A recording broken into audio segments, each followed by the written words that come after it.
رات کا کھانا تیار کر کے میں فارغ ہوئی تو باورچی خانے سے نکلتے ہوئے میری نظر دیوار پر لگی گھڑی پر پڑی۔ اف، اتنی دیر ہو گئی۔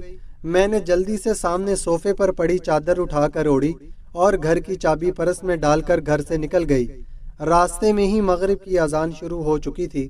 بچے کہیں گے آج مما ہمیں ٹیوشن سے لینا ہی بھول گئی، میں سوچتی ہوئی تیز تیز قدموں سے ان کے ٹیوشن سینٹر کی جانب بڑھ گئی۔ مما آپ نے اتنی دیر لگا دی؟ 7 سالہ ریحان شکایتی نظروں سے مجھے دیکھتے ہوئے بولا، جبکہ 6 سالہ انم بھی منہ پھیلائے چل رہی تھی۔ مجھے اس کا منہ دیکھ کر بے ساختہ ہنسی آ گئی۔ اچھا سوری بابا، آئندہ خیال رکھوں گی، ایسی غلطی دوبارہ نہیں ہوگی۔